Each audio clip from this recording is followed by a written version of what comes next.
La bienvenida al doctor Publio Rivera Rivas, jurista mexicano con una destacada trayectoria en el ámbito constitucional, legislativo y académico. Es licenciado en Derecho por la Universidad Autónoma de Zacatecas, maestro en Derecho Constitucional y Amparo por la Universidad Iberoamericana, doctor de Estudios Superiores en Derecho Constitucional por la Universidad Complutense de Madrid y actualmente doctorado en Administración Pública por el INAP, con la tesis en Desarrollo de los Sistemas Nacional de Coordinación Institucional y la Administración Pública en el Federalismo Mexicano. Es autor de artículos académicos y de obras como Esquemas de Derecho Legislativo Federal, Tirante Blanche, así como coordinador del libro de la Reforma del 2024 al Poder Judicial Mexicano a la luz de las ciencias constitucionales, COLIX. Ha participado como ponente en congresos nacionales e internacionales, seminarios y conferencias en instituciones de educación superior de todo el país. Bienvenido, maestro. Muchas gracias. Gracias. Buenas tardes. Y bueno, pues primero agradecer la invitación para estar en la Cámara de Diputados con ustedes, con jóvenes, compartiendo esta experiencia que sin duda es de lo más gratificante y maravillosa para ustedes, porque seguramente aprenderán mucho. Yo platicaba hace un rato con alguna de las personas que me acompañan, colaboradora en mi tránsito parlamentario, y decíamos, ¿por qué habrá tantos estudiantes? ¿Por qué hoy hay tantos jóvenes en la Cámara cuando antes no había? Y efectivamente, esto es un parteaguas, este es un ejercicio de apertura del Parlamento, del conocimiento de cómo funcionan las instituciones públicas, que hace muchos años no existía. Miren, yo soy generación 93-98, egresado de la Universidad Autónoma de Zacatecas, como se dice, yo soy zacatecano orgullosamente. Y cuando nosotros cursamos el séptimo semestre, nos organizaba algún profesor de la carrera los famosos viajes de prácticas. Veníamos a la Cámara, veníamos a la Corte, veníamos al CEMEFO, y veníamos en algún camioncito, 30, 40 estudiantes, nos patrocinaban el viaje, y entrar a la Cámara era todo era entrar, era toda una letanía para formarnos y luego que nos dieran el acceso, y una vez que accedíamos, estábamos literal en los pasillos así un poquito medio resguardados, viendo cómo pasaban los legisladores, pero jamás pensábamos en entrar al pleno, jamás pensábamos en compartir cercanía, tomarnos una selfie. No existían las selfies en aquella época también, no existían estos celulares, pero bueno, era impensable tener ese contacto y ese diálogo que ustedes hoy tienen a través de estos ejercicios. Pero sobre todo, era impensable hacer estos ejercicios, por ejemplo, de cómo funciona el Parlamento, de lo que les va a hablar José Luis Vargas, de ponerse a crear una iniciativa, de elaborar un proyecto de dictamen, de discutir parlamentariamente en el seno de la Cámara. Y eso, créanme, que es una de las experiencias más gratificantes que ustedes van a vivir, porque estar en contacto con las instituciones y con las personas que trabajan dentro de las instituciones, indiscutiblemente lo hace, en esto que ahorita sí he escuchado mucho, lo hace ser realmente instituciones del pueblo. Ser instituciones del pueblo implica fundamentalmente que la Cámara de Diputados y el Senado son cámaras que seguramente ustedes lo han escuchado por ahí. Las cámaras tienen un ámbito de representación política. Y si yo les preguntara qué es la política, y si yo les preguntara qué es la representación política, seguramente, ojalá me equivoque, pero la gran mayoría pensarían que la política es el ejercicio del poder, es el ejercicio del gobierno. La representación política es representar los intereses de alguien más, representar los intereses de la ciudadanía. Pero el ámbito de representación política fundamental que tienen las cámaras del Congreso es representar lo que la sociedad es. Por eso, alguien lo dijo en alguna de las expresiones pasadas, el que existan, lo dijo la diputada Kenia, el que existan más mujeres hoy que hace muchos años, que existan hoy más jóvenes que hace muchos años, que existan personas con discapacidad en las cámaras, que existan personas de los sindicatos, que existan académicos, que existan líderes obreros, que existan personas representantes de las comunidades indígenas, afrodescendientes, implica que el Congreso, hoy por hoy, es un Congreso que representa de mejor manera lo que la sociedad es. Y eso tiene como consecuencia, ¿qué? Pues nada más y nada menos que la cuestión más importante de lo que se hace en estos senos, en estas cámaras. Es decir, a partir de esa representación, se toman determinaciones, se delibera políticamente. La política es una forma de organización que tiene como finalidad determinar lo que la sociedad es y cómo la sociedad se va a comportar hacia adelante. Y a partir de ahí entonces es que entendemos cómo es que esa representación plural, esa representación de lo que realmente la sociedad es lo que va a impactar en el ejercicio de la política en sí misma. Si no fuese de esa manera, entonces tendríamos lo que quizás durante muchos años tuvimos en el ejercicio de la política, que el ejercicio de la política era sectorial, era muy segmentada hacia grupos específicos y no hacia distintos grupos, a toda esta apertura que hoy existe en los parlamentos. Por eso insisto, el ejercicio que se hace de invitarlos a ustedes constantemente, un mes, 2 meses, pues implica justo que conozcan cómo funciona el Parlamento. Y miren, yo les voy a hablar, yo hace poco me decidí, después de muchos años de trabajar en el Congreso, yo fui secretario técnico, tuve la fortuna de trabajar como secretario técnico, ahí conocí a José Luis Vargas, ya estaba Vargas cuando llegué aquí. En el año que yo llegué aquí a la Cámara de Diputados, en el año 2006, fuera la 60 legislatura, y en el año 2006 me invitaron a ser secretario técnico de la Comisión de Puntos Constitucionales. Y me dice ahí, perdón si me escuchan medio raro, traigo un tratamiento dental, por eso lo sigo, no creen que soy medio fresa, no, simplemente hablo raro, porque traigo un tratamiento dental. Yo me escucho raro, la verdad, pero bueno. Cuando yo llegué en ese año, me invitaron como secretario técnico de la comisión. Y después de ahí, concluyó la 60 legislatura, me fui a la FEPADE, que es la Fiscalía Especializada en Delitos Electorales, luego hice un rato de consultoría y me integré después en el Senado de la República. En el Senado de la República duré muchos años. Estuve como secretario técnico de la Comisión de Gobernación, después de la Comisión de Puntos Constitucionales, de la Comisión Bicameral para el Seguimiento y Uso de la Fuerza Armada Permanente en Tareas de Seguridad Pública, secretario técnico de la Mesa Directiva con 2 presidencias de la Cámara. Entonces, tuve un trabajo parlamentario muy intenso a lo largo de muchos años de mi vida.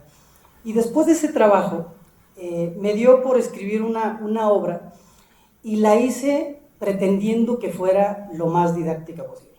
Es decir, no una obra de texto simplemente escrito en los capitulados tradicionales, sino una obra esquemática. Por eso es que se llama Esquemas de Derecho Legislativo Federal.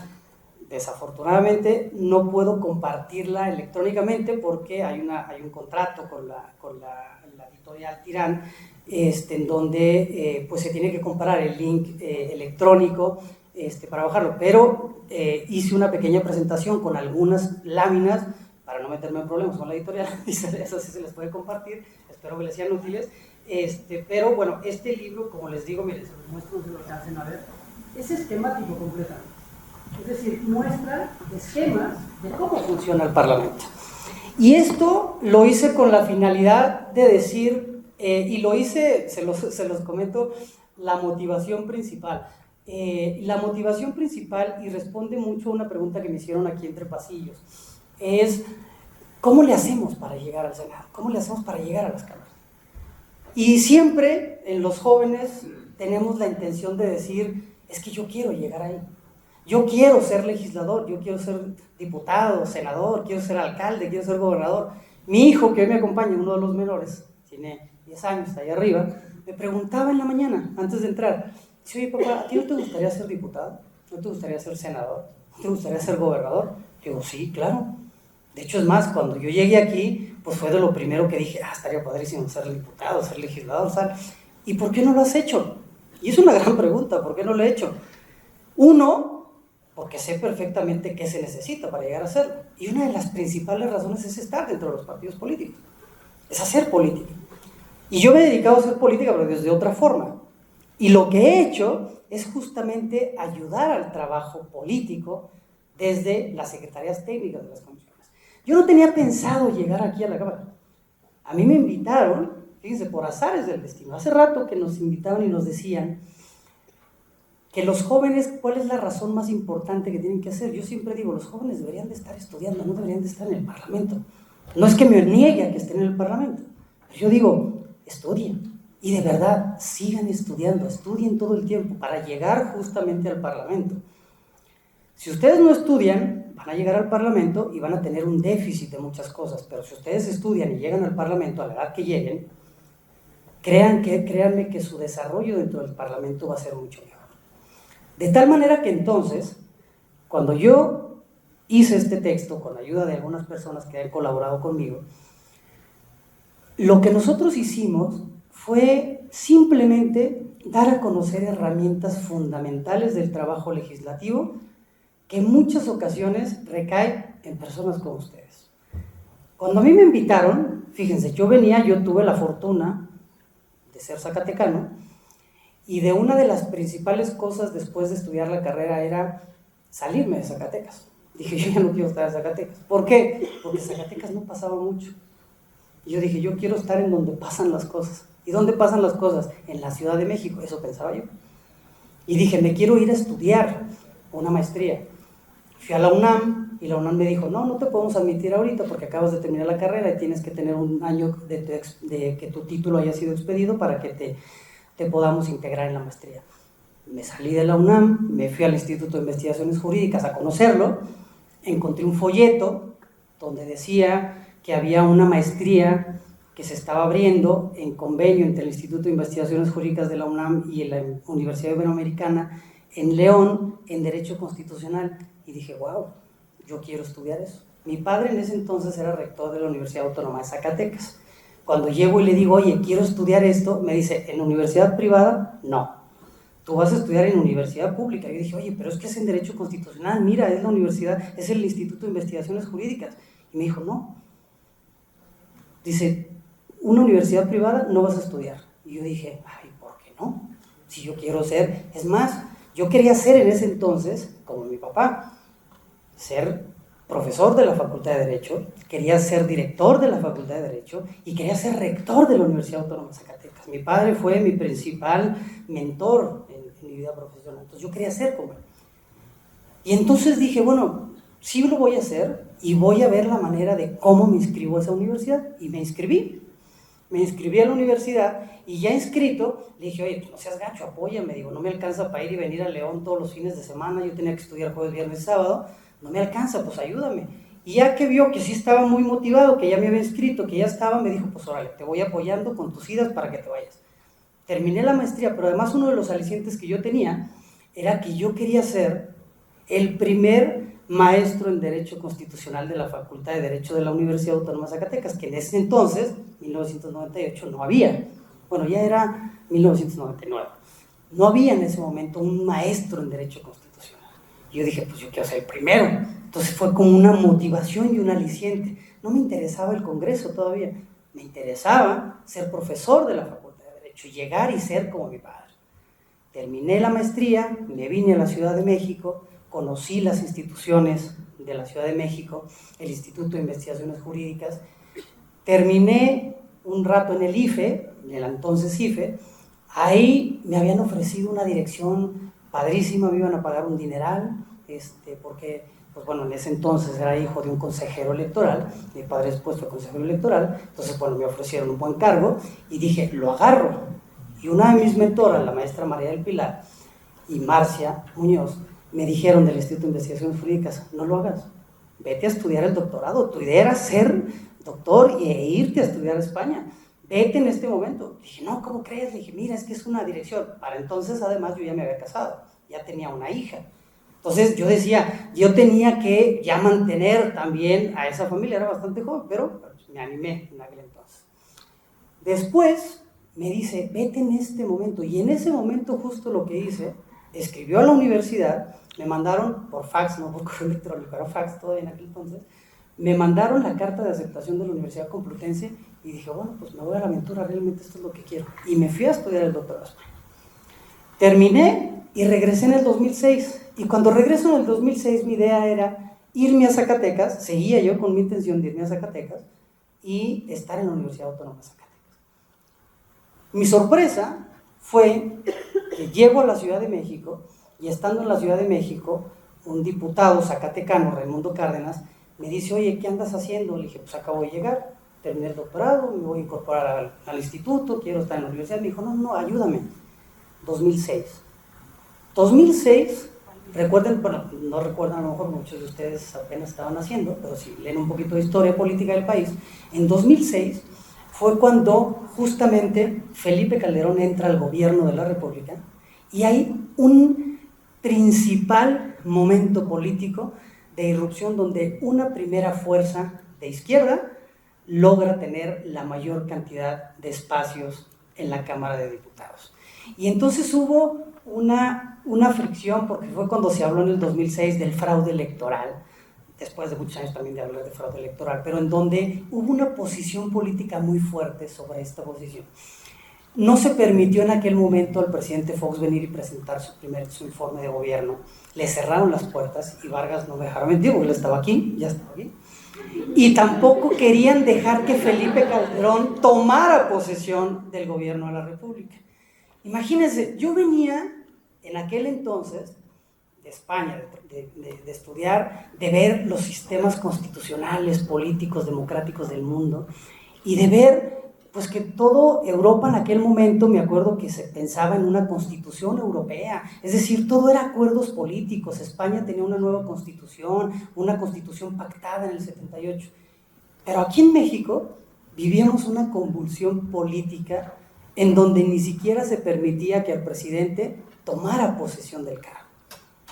Si no lo vivieron, les recomiendo que vean las redes, el YouTube, y por ahí seguramente van a encontrar muchos videos de esos momentos. El propio canal del Congreso tiene su videógrafa, su colección videográfica muy interesante sobre esos momentos. Y en aquel momento me dice, ¿por qué no te vienes a trabajar conmigo a la Cámara de Diputados? Le dije, no, mire, le dije, bueno, sí, pero ¿sabe qué? Yo estoy muy interesado en asuntos académicos, hago una asesoría externa. Y me dijo, no, yo quiero que seas mi secretario técnico. Le dije, oiga, pero es que ser secretario técnico es estar metido. A ver, te necesito por una razón fundamental. Una, eres zacatecano. Dos, no tienes relación política con nadie. Tres, yo tengo en ese sentido, y tienes el conocimiento parlamentario pues, para poder echar a andar la comisión. Él era ingeniero químico, presidía la comisión de puntos. Me dijo, yo tengo que hablar con todos, con el PRI, con el PAN, con todos, y tengo que pactar y sacar reformas constitucionales. Y la primera, bueno, total que me convenció, dije, bueno, está bien, me animo. Y así fue como yo llegué a ser secretario técnico de la comisión. No me llamaba el Parlamento, no me llamaba en ese momento ser representante popular ni nada por el estilo, pero llegué, y cuando llegué, la Cámara de Diputados tiene su encanto. La Cámara de Diputados es muy compleja, es muy grande, pero una vez que llegas, la Cámara de Diputados te enamora. Y eso fue lo que me pasó, me enamoré del Parlamento. Y uno de mis principales maestros parlamentarios fue José Luis Vargas. Me corregía lo que no se imaginan. Afortunadamente me lo hice amigo, en aquel entonces, aliado, y cada dictamen que proponíamos íbamos y lo revisamos. Hoy siempre nos corregía, no, mira, aquí te falta esto, no sé, perfecto. ¿Por qué digo todo esto? Me alargué un poquito, pero esto lo digo por una razón fundamental. Si ustedes no conocen las reglas parlamentarias, es muy probable que vayan a patinar. Es como saber manejar un carro. ¿Qué es lo primero que hay que hacer para conducir un carro?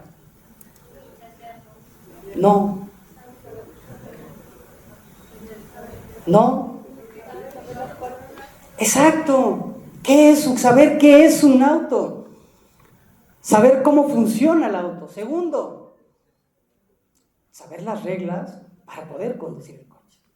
Si no son capaces de saber cómo funciona y cómo son las reglas del debate parlamentario, pues seguramente sí, podrán llegar porque los votan, pero seguramente van a patinar. Y patinadas hemos visto muchísimas, pero sobre todo más allá de patinadas van a dejar de perder muchas oportunidades para poder realmente postular las posiciones que ustedes políticamente quieran o en las que creen. Y por eso esa fue la principal finalidad de hacer este pequeño esquema, en el cual voy a pasar algunas láminas esquemáticas.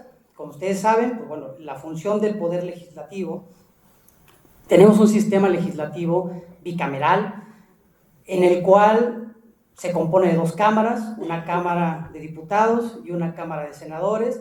Todos seguramente ya saben que la Cámara de Diputados se integra por 500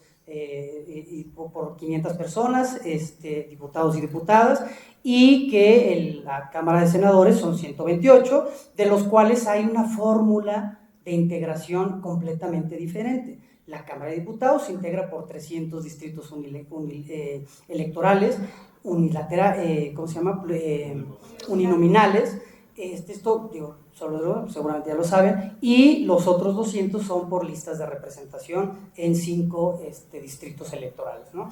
En el caso del Senado es diferente, incluso la elección es contigua, es decir, hay una elección conjunta, se vota por una fórmula, es decir, el que gana se lleva 2 y la primera minoría, es decir, el que queda en segundo lugar, también accede a un escaño al Senado, y posteriormente pues hay una lista también de representación nacional.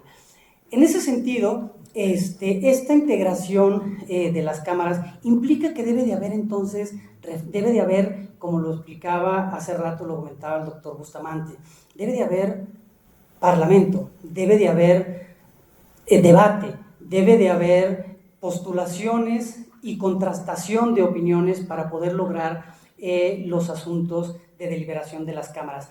¿Qué hacen las cámaras? Esta lámina, digo, es importante porque dice normas constitucionales relativas al funcionamiento del Congreso, la residencia de las cámaras. Ustedes tienen que saber que las cámaras, así como les decía, vienen a la Cámara de Diputados, también hay un Senado, es decir, sesionan formalmente, sus actos son formales, son constitucionales, tienen una formalidad que si no se cumple, sus actos pueden ser considerados como inválidos.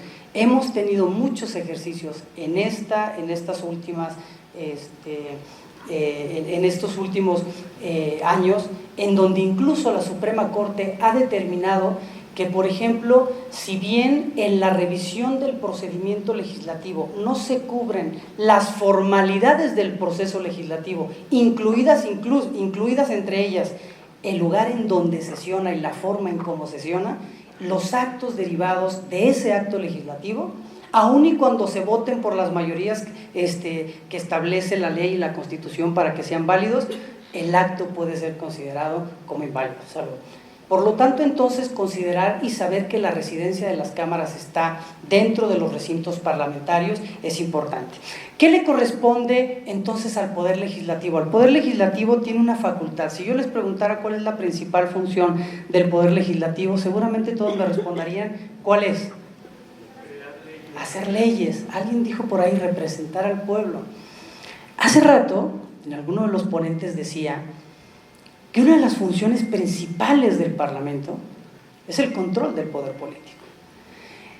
La función legislativa es una consecuencia de justamente esa función primaria que tiene el Congreso de la Unión. Y esa función primaria que es deliberativa, esa función primaria que es representativa, esa función tiene como finalidad en la representatividad, efectivamente, ejercer el poder de tal forma que permita que el poder se ejerza sí y solo sí, de acuerdo con lo que la Constitución establece. Si no es en ese sentido, por lo tanto, entonces el propio sistema constitucional establece elementos de control constitucional para restablecer el orden constitucional. Pero aquí hay una cuestión fundamental. ¿Qué pasa previo a esos mecanismos de control constitucional? El propio ejercicio del poder.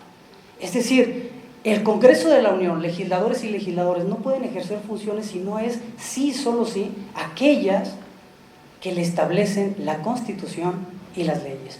Y si no conocen cuáles son sus funciones, entonces seguramente van a llegar a un poder, al ejercicio del poder, sin el conocimiento de las funciones que tienen, me parece que es una de las cuestiones que hace que en muchas ocasiones el ejercicio del poder político no sea el correcto o lo más cercano a lo que debe ser el correcto. ¿Podemos regresar a la lámina anterior? En ese sentido, la facultad legislativa, es decir, los procedimientos establecidos en la Constitución para el Congreso son los siguientes: facultad legislativa y procedimiento legislativo ordinario. Es decir, toda resolución del Congreso tendrá el carácter de ley o decreto, eso dice nuestro artículo 70, y el artículo 71 y 72 establecen las reglas del procedimiento parlamentario, el procedimiento parlamentario ordinario. ¿Quién tiene facultad de iniciativa? ¿Cómo se presenta la iniciativa? ¿Cuáles son las reglas de la presentación? ¿Cuál es la discusión que se da en las cámaras? Etcétera. Hay facultades exclusivas de la Cámara de Diputados, hay facultades exclusivas de la Cámara de Senadores, reguladas en sus respectivos artículos 74 y 76, hay facultades generales del Congreso de la Unión, es decir, facultades que como Congreso tiene que llevar a cabo, hay facultades en materia de reformas a la Constitución, hay facultades para nombrar a distintos funcionarios o servidores públicos para ratificarlos, hay facultades en materia de revisión del informe de gobierno y comparecencia de los servidores públicos ante el Congreso para rendir cuentas, hay facultades en materia de revisión de la cuenta pública, hay facultades en materia de responsabilidades administrativas, de juicio político, declaración de procedencia, y hay por supuesto una facultad súper importante que es la de ratificación de los tratados internacionales y de los instrumentos internacionales, que corresponde, bueno, a una de las cámaras. ¿Podemos avanzar, por favor? Gracias. En ese sentido, para la que sigue, yo les voy a dejar estas láminas que les comparto. Obviamente los invito, quienes tengan oportunidad, de entrar a la dirección de Tirando Blanc, y si quieren tener el libro completo, pues por ahí adquirirlo. Puedo hablar incluso con la maestra Cintia. Yo como autor me hacen un descuento, creo que es del 30%, entonces puede salir un poquito más barato el libro. Lo pueden ver a través de ella, quienes deseen. Estaría padrísimo. Bueno, aquí vienen, como les decía, dentro de las facultades de nombramientos, pues la Cámara de Diputados puede nombrar a consejeros del Consejo Nacional de Evaluación de la Política de Desarrollo Social, ratificar secretario de Hacienda, titular de la Auditoría Superior de la Federación, consejeros del INE, Cámara de Senadores, comisionados del INE, que ahora ya no son comisionados del INE, aquí hay que hacer una actualización a estas laminitas, en el libro ya están actualizadas, son unas pasadas que había hecho para otra presentación. Ministros de la Suprema Corte hoy ya son electos, lo mismo de los miembros del Consejo de la Judicatura. Recuerden lo que decía hace rato el profesor Bustamante: ustedes la Constitución la tienen que leer prácticamente todos los días, porque si no la leen todos los días, seguramente, yo no quise quitarlos porque quise justamente ejemplificarles algo de lo que pasa cuando se escribe un texto y cuando la norma muchas veces rebasa justamente a la publicación de los textos. En ese sentido, la Comisión Permanente también tiene facultades para poder ratificar los nombramientos que el presidente haga en materia diplomática, de embajadores, cónsules y demás. Como ustedes saben, la Comisión Permanente no tiene facultades legislativas, pero sí tiene facultades de control. Insisto, una de las principales funciones del Congreso son las funciones de control. ¿Podemos avanzar, por favor? Avancemos. Esto se los dejo para que lo tengan por ahí, más adelantito, más. Ahí, regresemos. Ahí decía, la integración de la Comisión Permanente, hablábamos de las dos cámaras, cómo se integra una cámara y la otra. La Comisión Permanente, pues es un órgano del Congreso de la Unión en el que en los recesos parlamentarios, como es el caso en el que estamos, se integra por 37 miembros, de las cuales 19 son integrantes de la Cámara de Diputados y 18 de la Cámara de Senadores. La Comisión Permanente tiene facultades limitadas: recibir la protesta del Presidente de la República, resolver sobre asuntos de competencia respecto al turno de las iniciativas, acordar convocatorias a sesiones extraordinarias de las cámaras. Como ustedes seguramente saben, hace poco hubo un proceso extraordinario de sesiones, un periodo de sesiones extraordinarias, las cuales tuvieron que haber sido avaladas mediante una convocatoria que emite la Comisión Permanente, conceder licencia al Presidente de la República, conocer y resolver sobre solicitudes de licencia que sean presentadas por los legisladores y legisladores, ratificar nombramientos que el Presidente hace del personal diplomático, de los empleados superiores de Hacienda, integrantes de órgano colegiado en materia de energía, coroneles, jefes superiores del Ejército, Fuerza Armada y las Fuerzas Aéreas Nacionales. ¿Podemos continuar, por favor? Adelante. ¿Cuál es el funcionamiento ordinario de las cámaras? Y con esto yo quisiera cerrar. Seguramente José Luis les va a dar también una inducción sobre esta parte. Como les decía, las cámaras funcionan de manera ordinaria mediante periodos de sesiones ordinarias, mismas que seguramente saben, son del 1 de septiembre al 15 de diciembre, o del 1 de febrero al 30 de abril. El resto son 2 periodos de receso en los cuales funciona la Comisión Permanente e indiscutiblemente, si se aprueba una convocatoria a sesiones extraordinarias, en cualquier momento de este periodo, ya sea en el invierno o en el primavera-verano, pues se puede sesionar para atender exclusivamente los asuntos que hayan sido sancionados a través o acordados a través de la convocatoria respectiva. Las cámaras sesionan, sí, solo sí, mediante un quórum. Es un requisito fundamental. Independientemente de los integrantes que tienen, la ley orgánica del Congreso y los reglamentos de las respectivas cámaras determinan que las cámaras sesionan cuando existe el quórum reglamentario para sesionar. Es decir, se toma lista de los presentes y una vez que se determina que existe el quórum válido para sesionar, a partir de ese momento, entonces se inician las sesiones de las cámaras. ¿Podemos seguirle? ¿Qué hacen las cámaras? Y esta es una cosa fundamental. Miren, las cámaras, por ejemplo, sesionan mediante un orden del día, y el orden del día es un listado formulado por la mesa directiva con los asuntos que se presentan para conocimiento, trámite o actuación del Pleno o su resolución. En este se elabora en una reunión previa de cada sesión. Hay diferencias entre las cámaras. La Cámara de Senadores elabora el orden del día de acuerdo con la opinión que le emite la Junta de Coordinación Política, o la Junta de Coordinación Política le propone asuntos para deliberar. La mesa directiva determina cuál es la propuesta del día. En la Cámara de Diputados existe un órgano que se llama la Conferencia para la Dirección de los Trabajos Parlamentarios, es el nombre correcto, ¿no? Y en este sentido, la conferencia integra tanto la Cámara, la mesa directiva, como la Junta de Coordinación Política. Es decir, en una misma sesión, en un mismo órgano, se ponen de acuerdo para determinar cuál es la agenda que la Cámara va a tomar el día de la sesión. Y en ese sentido, bueno, ¿qué se puede establecer dentro del orden del día? Pues bueno, vienen los informes, solicitudes, dictámenes, comunicaciones que presentan la mesa directiva, la Junta, las comisiones, los grupos parlamentarios, las propias diputadas o senadores, diputados y diputadas, entidades federativas, órganos autónomos, particulares, etcétera. Es decir, en todo ese universo de documentos que existen dentro de las funciones que corresponden al Parlamento, estos órganos, la mesa directiva y en el caso de la conferencia, se ponen de acuerdo para determinar cuál va a ser el orden del día de la sesión. ¿Podemos continuar, por favor? Es importante considerar, por ejemplo, que les decía, las cámaras, una vez determinado esto, sus sesiones, sus deliberaciones, los asuntos que vayan a tomar de acuerdo al asunto de qué se trata. Hay distintos asuntos, no es lo mismo una votación para una proposición con punto de acuerdo, para un pronunciamiento, no es lo mismo una votación para elegir personas, no es lo mismo una votación de un proyecto de dictamen de una reforma constitucional, no es lo mismo la votación de un dictamen para reformar alguna ley, etcétera. Por eso les decía, es importante que conozcamos las reglas del procedimiento parlamentario específico de qué se trata, y a partir de ahí entonces conocer que el Congreso emite sus resoluciones por mayoría. Las mayorías, ¿qué son? Hace rato se decía, en la democracia es el gobierno de las mayorías, el Congreso toma sus decisiones por mayoría.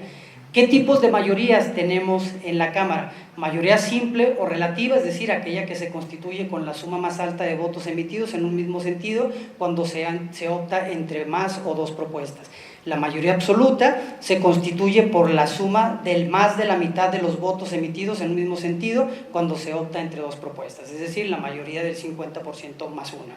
y la mayoría calificada o mayoría especial, es decir, cuando en la propia ley o la Constitución establece que para votar o deliberar sobre un asunto, pues se requiere una mayoría de por lo menos las 2/3 partes de los integrantes de la Cámara. En alguna ocasión, en algún organismo que ya desapareció, constitucionalmente se puso que para poder votar a los integrantes del órgano en aquel momento, no sé cómo se le llamaba, pero era el órgano en materia de educación, se tenía que votar por las 2/3 partes de la totalidad de la Cámara.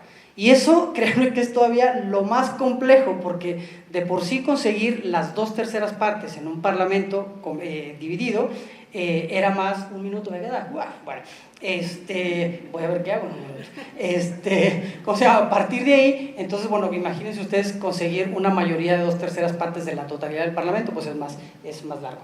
¿Podemos continuar, por favor? Ya con esto cierro. Tipos de votación: existe la votación nominal, la votación económica y la votación por cédula. Son 3 tipos de votaciones, como ustedes saben. La votación nominal es cada uno determina el voto en lo individual, y en el caso de la votación económica, pues es la que se solicita para algunos procedimientos a mano alzada. La votación por cédula es aquella en la que se especifica una cuestión, generalmente es para nombramientos, en las que se toma una determinación a través de una papeleta. Podemos continuar. Y finalmente, bueno, esto se las dejo, las reglas del procedimiento ordinario, como les decía, la facultad de iniciativa, quienes tienen facultad de presentarla, cómo debe de turnarse la iniciativa, sobre todo las reglas parlamentarias respecto de si se trata de determinados asuntos, específicamente de empréstitos, contribuciones, impuestos o reclutamiento de tropa. Siempre la iniciativa debe de ser iniciada en la Cámara de Diputados. Una vez presentada la iniciativa, se da el turno a comisiones, y aquí, ya sé que me van a regañar un poco por el tiempo, pero aquí sí quiero aprovechar el tiempo para decir una de las cosas. El trabajo parlamentario más importante que hay en una Cámara se hace en comisiones. Y sé que puede haber opiniones diferentes, pero en las comisiones es en donde se cuece realmente los acuerdos más importantes, además de la Junta de Coordinación Política, en donde se trabaja realmente la génesis del procedimiento parlamentario, de todos aquellos asuntos que resuelven las cámaras. En las comisiones es donde se hace el dictamen, donde se elaboran las principales discusiones, en donde comparecen servidores públicos, funcionarios, en donde comparecen los ciudadanos, organizaciones de la sociedad civil. ¿Para qué? Para alimentar la discusión y el conocimiento de un asunto, y que posteriormente este asunto sea del conocimiento del Pleno.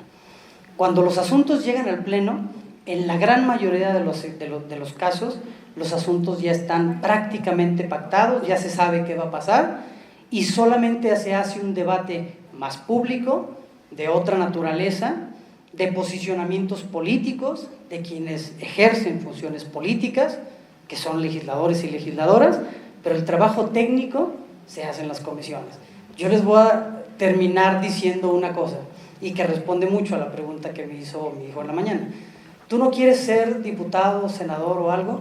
Yo no he necesitado ser diputado o senador para poder incidir de manera técnica, profesional, en muchas de las decisiones que se han tomado en el Parlamento. Muchas, y esto me lo dijo uno de mis grandes profesores, el doctor Jorge Carpizo, cuando llegué por primera vez a la Cámara de Diputados, me dijo: ahí a donde vas a llegar, date cuenta que es uno de los lugares en donde vas a aprender más, vas a tener un tercer, un cuarto doctorado, y en donde date cuenta de tus grandes profesores constitucionalistas, cuántos realmente han podido incidir en el texto constitucional. Y yo he tenido esa fortuna de poder incidir en el texto constitucional.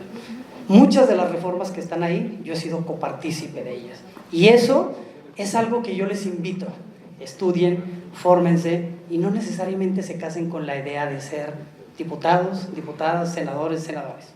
No que no lo sean. Si lo quieren hacer, trabajen para hacerlo. Pero si no, trabajen en las cámaras.